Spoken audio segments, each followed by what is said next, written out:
Naimbag nga oras yung kaprobinsyaan. Daytoy, ti baro at timag ti Kapitolyo, Stronger La Union Program. Kaspaset iti selebrasyon iti National Zero Waste Month iti abunan ti Enero, pinapigsapay iti Provincial Government of La Union ti kampanya, seknan iti parang protektar ken parang dalos itaglawlaw ken kabaybayan.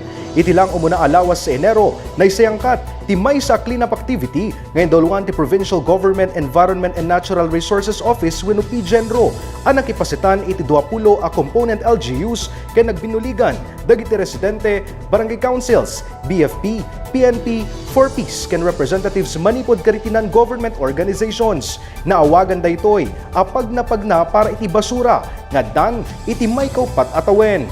Daytoy pagna para sa basura gamin ini-launch daytoy iti PGLU IDPAY 2019 daytoy ket in celebration for the National Zero Waste Month nga dayta ket through the Presidential Proclamation number 760 IDPAY 2014 daytoy ket tapno mangted tayo ma-instill tayo kadagiti tattao wenno dagiti kaprobinsyaan tayo dayjay ngay habit kumanga makip tayo nga litter-free ti environment tayo. Tapno kun iti kastapay ket maikandak kuma dayjay regular clean-ups nga maararamid kadagiti komunidad.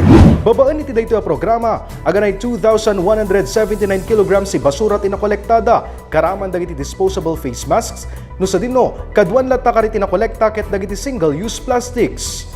As individual, agbalintay ko mga disiplinado, ugalian tayon nga adda ti eco bag natap na iti kastakot maiwasan tay tagyawi ti adu nga basura.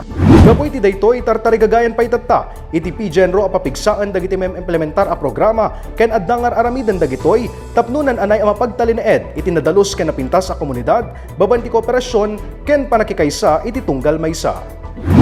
Itinagan ni Governor Francisco Emmanuel Pacoy R. Ortega III, daytoy ti gayem ken kabsatyo, John Elizar Martin, para ti Provincial Government of La Union, baro at timag ti Kapitolyo, Stronger La Union Program.